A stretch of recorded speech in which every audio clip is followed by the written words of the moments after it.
Hello and welcome to another exciting and inspirational edition of the Helping Hand TV show. As you know, the Helping Hand will focus on the abilities of persons with disability. H4P is 10 years old. We are bringing dignity to disability. H4P, Care for Perfection. You have made changes to people's lives that you are perhaps not aware of.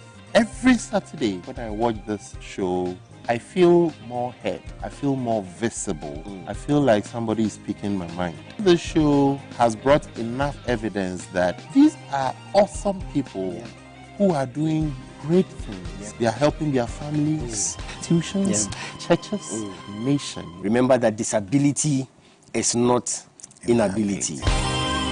Hello and welcome to another exciting edition of the Helping Hand TV show, where we seek to throw the spotlight on the abilities of persons with disability. Yeah, with me, the voice of ability for persons with disability. And this is a very special edition. We are celebrating special fathers. And I have a very special friend, a very special father in the studio with me here. I'll go for a quick commercial break. When I come back, I'll introduce you to my guest. Stay tuned. Distinguished ladies and gentlemen, H4P is 10 years old. Hooray! God has been so good. He has blessed us all these years.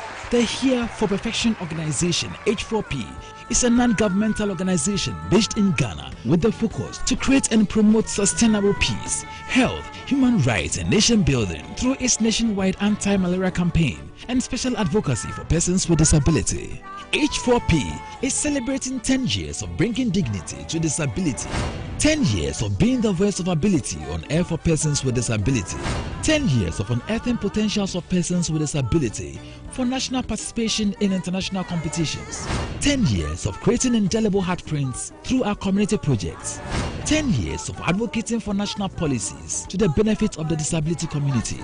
Ajiko to the CEO and staff of H4P organization. H4P, bringing dignity to disability. H4P, perfection is our passion.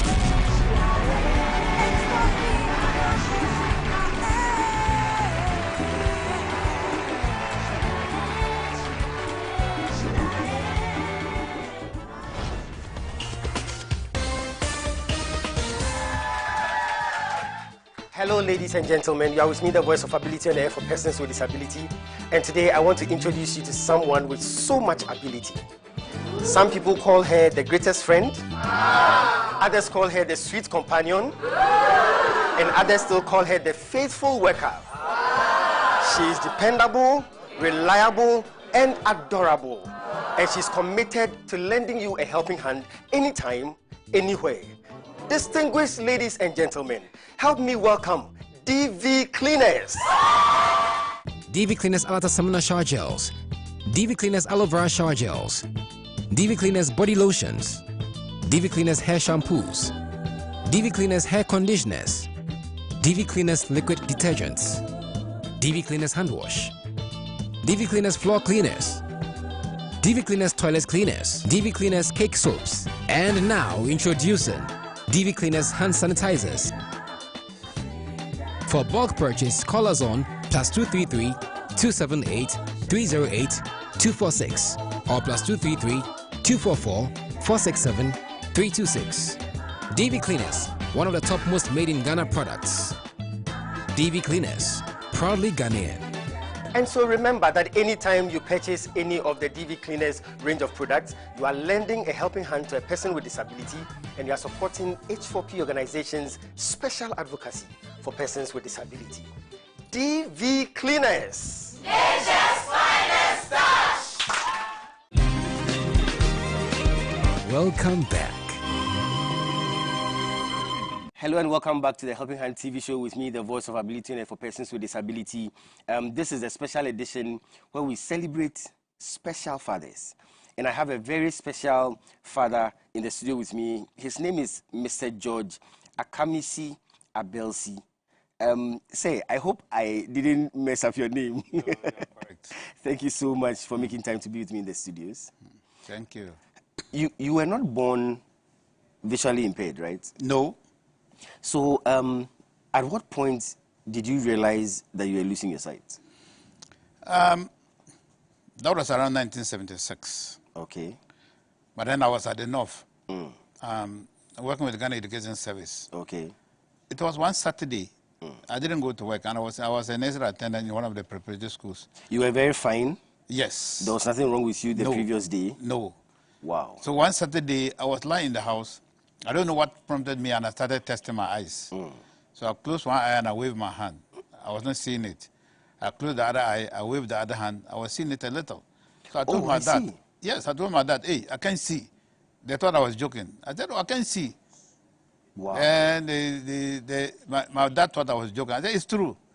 I'm testing my eyes and I'm telling you I can see. So the following day, that was Monday, I went to work and I used to ride the bicycle. Okay. So after close of the day, I took my bicycle and I was not getting the way back to my house. Wow. You know, north, we pass through at these path roads. So if I'm riding, I'll be climbing. I will not be right on the path. Right path. So there I saw that, no, things are not moving well with me. But let me find out. It's a bit strange. You were okay. Yes. There was nothing wrong with you. No. It just occurred to you to shut one eye. Yes. And check, and you realized you couldn't see. Yes. I didn't feel something like Polo 11 or all those things. No. I didn't feel something like that. Wow. Yeah. So I'm thinking, how long it had started and you didn't know? I will not know because that very day I tested, you know. That made me to know that my eyes I'm getting, my sight is getting off. Wow. I don't know how many times, people would, of themselves, decide that I'll close one eye and check whether I'm seeing well or check the other eye. If you had not done that, what would have happened? Oh, but I would have just realized that I'm blind at once. My goodness. So it's important every now and then we check some of these things, right? Of course. It's important. It's important. When you went to the hospital, what did they say? Yeah, when I went to the hospital, they told me it's glaucoma. Okay, glaucoma. Yes, yeah. Okay. They operated the eye, both eyes, but Okay. it couldn't help me. Wow. I think the operation has given me more damage. The operation? Yes. Why do you say that? Because I've seen many people, they have glaucoma, they are walking, they are partially sighted, they are walking. But this one, when I had the operation, it took me almost 10, 11 years before 89 that my sight just went off. Wow. So you were partially sighted before? No, I mean, when I tested my eyes and I saw that, yeah, you know, I didn't go to hospital, but I was managing it like that. Until the operation? Until the operation. Then it went off? Yes. Wow. So if somebody wants to do an operation on the eye, what advice would you give the person? To me, I would say no, but, you know, doctors will say they have to do it. But to me, because I've seen it, I advise somebody to go and do it. If only the person is having cataract, that one they can easily take it off. Okay. But glaucoma, it has no treatment. So even operating it, you will not get your sight. So what is the use of operating it? So did they explain it to you before the surgery, the procedure? Did they explain anything? You know, that was the first eye specialist who came to the north, a Scottish doctor. Okay. Yes, so she told me she's going. No, she didn't tell me everything. Wow. She only told me she's going. They have to operate the eye, and after the operation, she told me she cannot get me lens to correct the sight. Wow. And then I have to be there like that. So in fact, anyway, it pained me about all I do. Yeah. Let's talk about your story. In another way, you were working with the Ghana Education Service, right? Yes. Is it in the northern region? Upper East. Upper East region. And all that while you were doing well, what were you teaching? What were you doing? No, I was a nursery attendant in one of the preparatory schools there. Okay. And everybody knows you there? They know me. Then you started losing your sight? Yes. Tell me about that opportunity you had that could have saved you, but somebody decided to be against it. Talk to me about that. After the operation, okay, but then they sent me to the regional education office instead of me being in the private school. Okay. Because by then I could not see, anything to do. To read. I couldn't read. Okay. This woman, she was the welfare officer. Okay. She wrote a letter to the personal officer asking him to, approve so that it go to the regional director for me to I go to school and then come back and continue my work. Okay. What comes out from the mouth of the personnel officer was that I am in a teaching personnel, so they will not do it for me. Wow. Miss Awomi. So the idea... The woman is called Miss Awomi. Miss Awomi. Yes. Wow. So she wanted to help so that you go and learn the Braille. Yes. So that you come back to teach. Continue my work. But they said no. They said no. The personnel officer said no. I'm in a teaching personnel. But you were an attendant. Yes. So didn't you qualify for it? That is human being for you. Wow. And the person knew you were visually impaired. The person knows me. I mean, the person was teaching somewhere before they brought me to the office as the personnel officer. So the way that man was treating me, in fact, I was wondering because we've never met. He don't know me, I don't know him. But I know there are people like that, when they see you, they get annoyed with you. Yes, I think that is what happened between me and that man. So he refused. Wow. That he will not even submit a letter to the regional director. That's strange. Yeah. Did you have the opportunity to talk to him and confront him why he's doing that? I remember sometime, look, when he did that, he gave me a letter to go to Boku Hospital. Okay. So when I went to the hospital, they told me my sight, I can no longer read. Wow. So when I brought the letter to him, I met him outside the office. I gave the letter to him. What they told me was that, go home, you can see. Yes. He didn't even let me enter the office. So I went home, and every month I come to take my small salary. So one day he saw me. He quickly went and told the accounts officer that he wrote a letter to me that if I come, a note that they shouldn't pay me.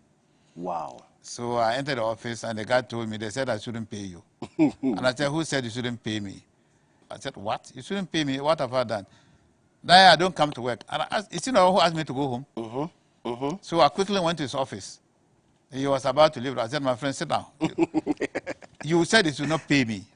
Why did you say they shouldn't pay me? I've gone to sit in the house. I don't come to. I said, I'm not sitting in the house. Is it my making? You said... When I gave the letter, what did you tell me? You told me to go home. I can see. You didn't tell me be coming to work. So that's why I also went home. And he didn't also tell me that is the end of my work. So I have to come for my pay. So he wanted that. Then I've told my friend, today, true, I pulled him to sit down. He came out, took his basket. I have to hold the basket, pull him down. Then the whole office said they never knew me, I'm a such person. I said, no. If a snake is lying down and you don't touch it, you don't harm it, it will not harm you. Exactly. Yes, but if you step on the tail, that is where you now know that there's a snake here. So if I didn't beat him anyway. But he was... we thank God for that. Yes, he was trying to ride his bike. Then I pulled the career back. Wow. Then he went back to the office. We were even stuck in the office when the director came. Saw me and him in his office. He just went through the trails and then picked his file, went out and left us there. And so, still, he didn't give you any explanation why he was doing that to you? No. He didn't. So I even asked him, why? Have I chased your wife? Or have we both chased one girl? Why are you doing that to me? I can't see. What do you want me to do? I should go. I said, this one today, dear, unless I take my pay, I won't go. So I went to the office and I snagged the PV from the accounts. I said, that means you're not even paying anybody. Wow. So because of that, they said... They had to sort you out first. They have to give me my pay, and I went. So he asked me, tomorrow, come to work. I said, now that you are coming. Yes. That's interesting. I was actually going to think that then it meant that when you collect your pay, that would be the end. Oh, he saw that I was not something small that he would deal with. So... You've been quiet all this while. So he thought he could just... So I even regretted. I should have even, those days, when they said I should go, and he refused me the letter to the director. You should have I should have acted that time. Exactly. But, well... It would have changed everything. Oh, but I don't know what stopped me from doing that. But when it was about money matter, I said, no. This one, I will not allow you to use me like as your doormat. Money is an important thing. I have to fight for my rights. I'm going to go on a break. When I come back, I would ask you when you totally lost your sight and how it was like. Okay. Well, you are still with me, the voice of ability and for persons with disability. And we are celebrating special fathers. We'll go for 60-second success. We'll be right back. Stay tuned. Focus. True grit. Keep going. Keep your eyes on the prize. No stopping. because winning is not an option.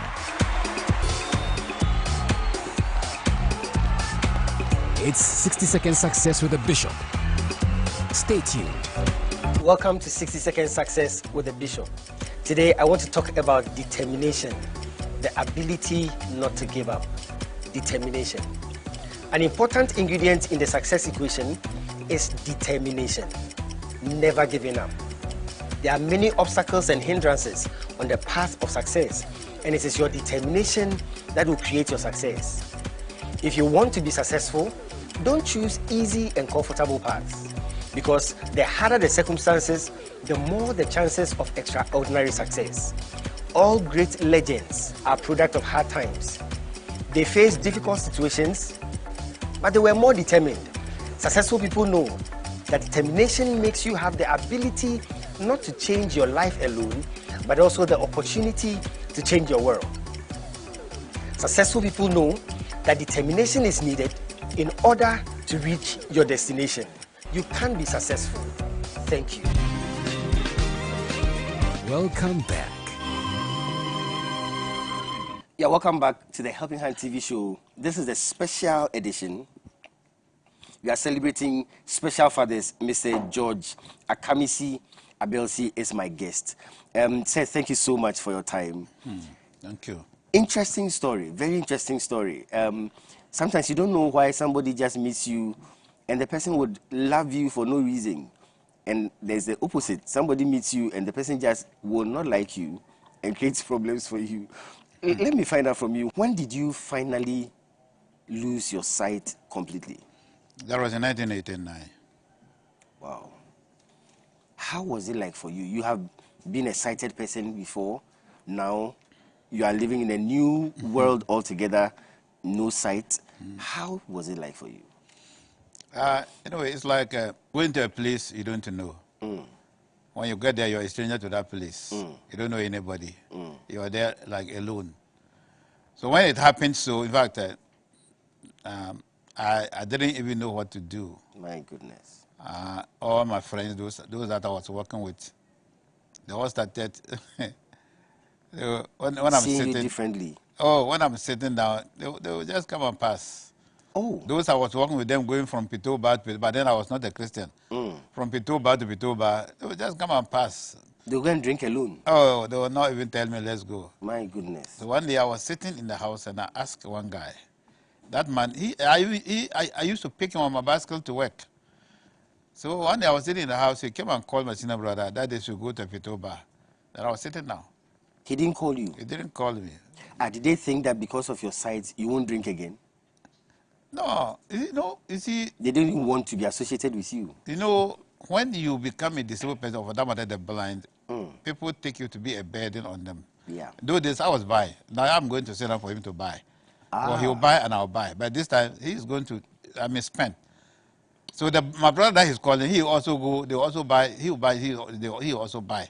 So for that one, they will not like to go with you because they know this time you cannot buy. You can't buy it. And this time, if they are walking, they have to hold your hand. But he was the one you were picking on your bicycle? Oh yes, he was the one I used to pick him every morning. They would tell me, hey, this man will throw it off. They said, I've never put him off before, so he will never say, I'll go and throw him off. And but yet, when I became blind, my goodness. Yes, he has to now move with my brother to go and drink. So one day I called him. I said, today you have seen me and you are calling my brother to go and drink and I'm sitting here. So I asked him, so now have you forgotten about me just within some short time? It's unfortunate. Sorry. I said, no, I'm only asking you, but I'm not going with you. I just want you to know that I'm sitting here. Wow.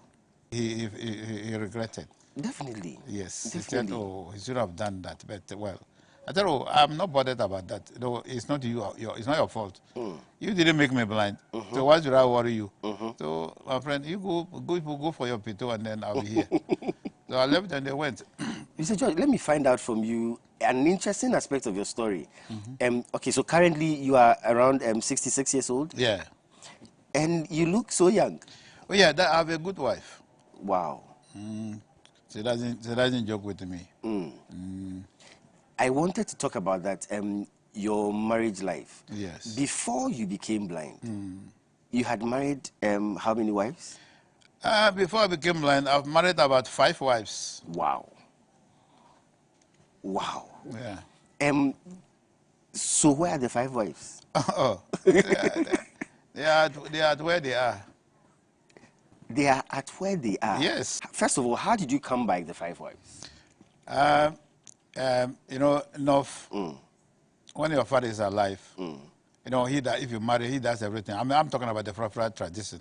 Frafra? Yes, he does everything for you. The dowry, even if feeding them, he does everything for you. Oh, so you, the man, you don't do anything? The farm produce, Okay. we put it in one place.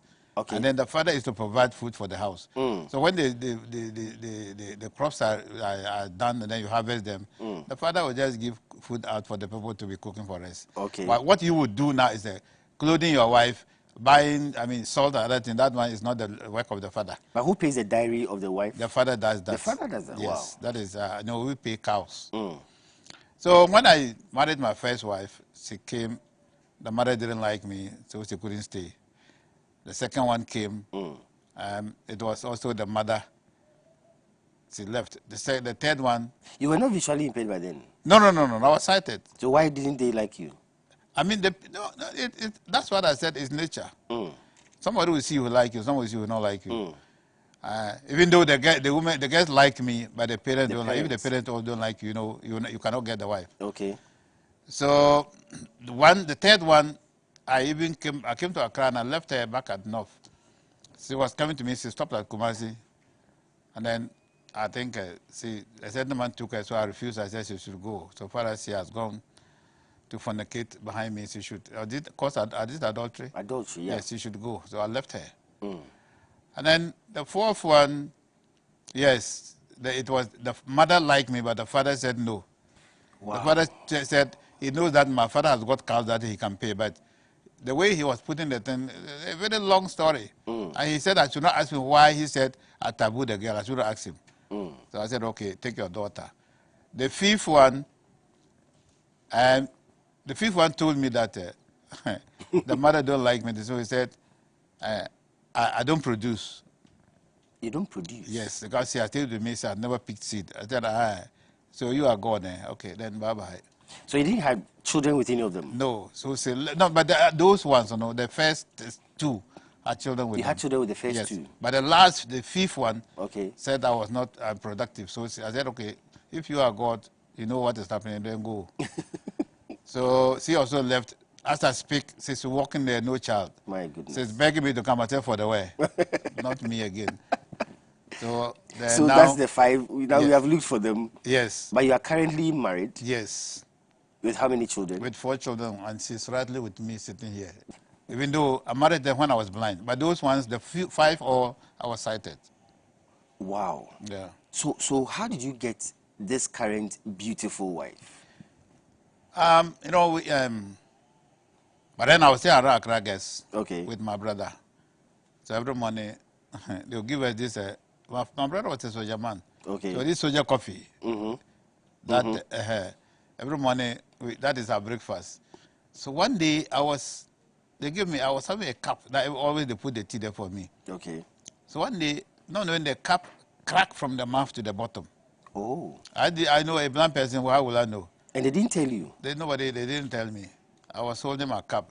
And this beautiful woman sitting there was also sitting far off. And she saw that the cup I'm holding was not good. Wow. So she quickly entered their room, brought a cup, and poured the tea. When she came and saw taking the tea from my hand, I said, who is it? The cup I'm holding is not good. So she changed the cup, poured the tea in her own cup, and gave it to me. Amazing. She knew you were blind? Oh, yeah. We were staying in the same house. But then with the father and the mother were all around, Zongo, these compound houses were there. So I said, wow. So this woman, anyway, I didn't talk, but I said it in my head. One day I was sitting there hungry. Before I realized this woman came with gari, milk, granite in a bowl. For you? For me. Oh, my goodness. She gave it to me. I said, hey, then this girl will be my choice. So it didn't keep long. She went to the north with the father to stay. So I also followed up. So from there, then everything. One thing led to another. Yes. I said, no, I will not let this this flower go. The first one they are gone, but this one, the way she has started with me, I've seen that she will be of good help to me, even with this my situation, she can cope with me. So that is how the whole thing started. And I can see she has been of very good help to you. Of course. Wow. Of course. Let's cross over to Elorm for a spot of music. When we come back, we'll talk a bit more about this amazing woman who has been of very good help to my guest. We'll be right back. Stay tuned.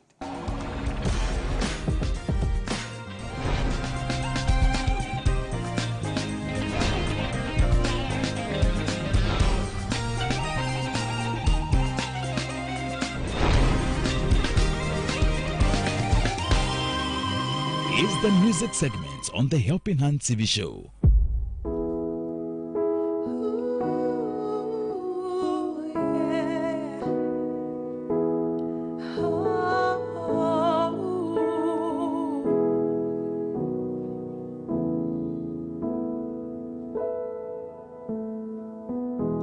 You are my strength when I am weak. You are the treasure that I seek. You are my all in all. Seeking you as a precious jewel, not to give up, I'd be a fool. You are my all in all. Jesus, Lamb of God, worthy is your name. Jesus, Lamb of God, worthy is your name. Taking my sin, my cross, my shame, rising again, I bless your name. You are my all in all. When I fall down, you pick me up. When I am dry, you fill my cup. You are my all in all. Jesus,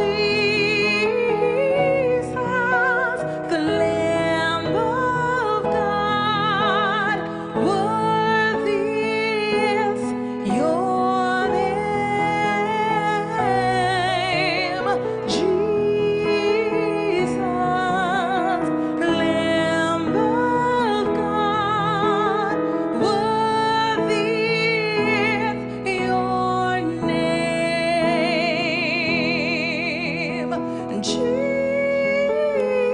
Jesus, you're the Lamb of God, worthy is your name. Jesus, Lamb of God, worthy is your name.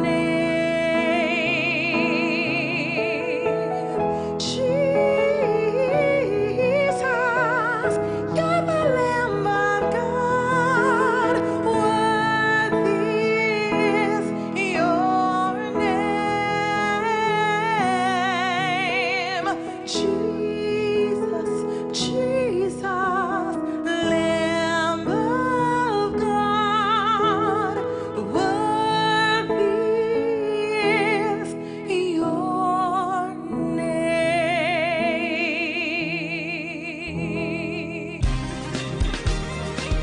Welcome back.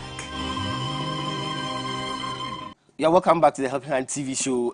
This is the special edition. We are celebrating special fathers, and Mr. George Akamisi Abelsi is my guest for today. Incredible story. We have just finished looking for the 5 wives. Now, the one that stayed, the woman that has really been of tremendous help to him. Mr. George, first of all, you married this very beautiful woman when you were visually impaired. Yes. How did you know she was beautiful? One thing about the blind, you don't just, you do things you ask. Like when we go out, I'll ask her, how was the face of the pastor? How was he? How was he? Okay. How does he look like? Okay. Then she will describe you to me. So you asked and you were told she's very beautiful. Yes, and also, you know, we also read the voices, the way the person will be talking to you. Even the person is ugly, the voice will even tell that, no, this girl is good. Oh my goodness. Really?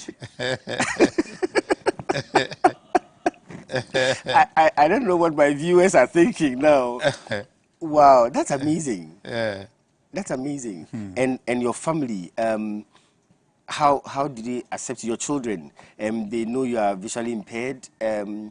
How are they relating with you? Oh, my children, you know, they say children are a gift of God. So I appreciate them. They love me.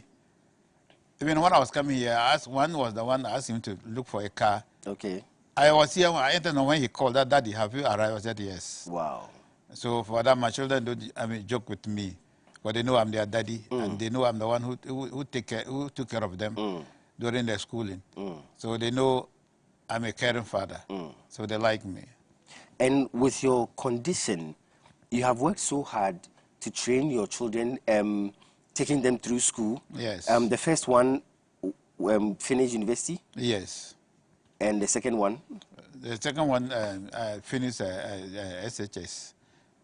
It's amazing. So how have you been able to do this? Taking care of your beautiful wife and your 4 children? First of all, I have to recommend Ghana Blind Union. You know, they have given me that empowerment. You know, when I became blind, I was worried. I didn't know where to go. Yeah. But when I joined Ghana Blind Union, in fact, through the empowerment training they gave me, they have really empowered me. And as I speak, I'm doing volunteer service with them. Okay. And that is where I get my small allowance at the end of the month. Okay. To take care of them. I know my children. See, one thing about me, I'm talking personally about me. Okay. When I get up in the morning, when I get my Lipton and I drink, I'm okay, I'll go. I can go, the small money I'll get, I'll bring it home. Wow. Then come and contribute it so that my children, what my daughter told me, that since she went to school, they have never asked her to go home for school fees. Wow. Even though I don't take salary, but the little thing that I get, I make sure I keep it because I'm aiming at something. So, Mr. George, I need you to explain to me because I know some able fathers who will not pay their children's school fees. That is unto them. That means they are not caring parents. Because if God has given you children and you are able, I don't know how you can take care of your children, then I don't know what sort of parent you are. What sort of parent you are. Because children are your inheritance. Yeah. So if you say you will not take care of your children, then what human being are you? They are the type of people, when you see them, they say, when they are mentioning Father's Day, somebody will just call. If you listen to them, you say, wow, why should somebody say this? But you don't know what the father has done to him. Exactly. Yeah. And you have been such an amazing father. Yes. You've taken care of your children, your wife, and I like the testimony of your daughter that she has never been asked to come home for school fees. No. Amazing. That is why we are celebrating special fathers like this very amazing man. H4P is 10 years old. You go for H4P Show Time. We'll be right back with my special guest. Stay tuned.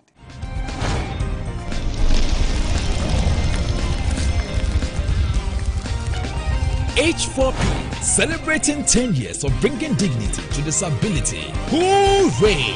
It's H4P Show Time.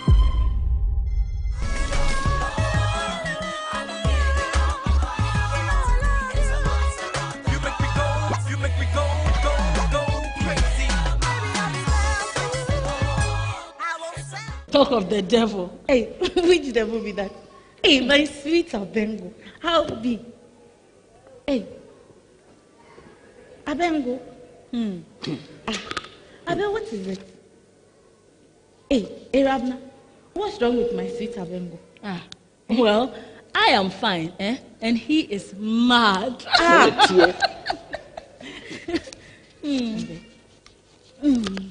Hey, Abednego, please talk to me. What is it? Hey, Rabna, what is going on? Hey, Lady Joy. Hey, are you very sure you don't know why Abe is furious? Truth for God, life for Satan. No, I don't. Are you sure? But I came to meet the two of you, so how am I supposed to know? Okay, well, allow me to refresh and update your outdated memory. Rabna, that's an insult. Oh, not for people like you. With your peculiar issue. But what issue? Can you go straight to the point? Oh, you want it straight? Go straight to the point. Okay. I'll give it to you straight. Lady Joy, yes? Were you not supposed to go on a trip to Dubai with this poor gentleman? He has been waiting for you for over 3.5 hours since 1100 GMT real time. And by the way, whilst he was waiting for you, he was collapsing. What? Oh no, so have you called the doctor? Oh, what nonsense kind of doctor? I've healed him. So he's very fine now until later on in the evening. Hey, Rabna, come. Rabna, I totally forgot. Yes, I'm aware. Hey, what do I do now? What can I do? Rabna, you have to help me. Okay, you really have to help me. Apologize to him. Oh my God. What do I do? Listen, the fact that he is still here is good news. So for starters, you have to employ the best of your woman powers to convince him. Otherwise... Very true.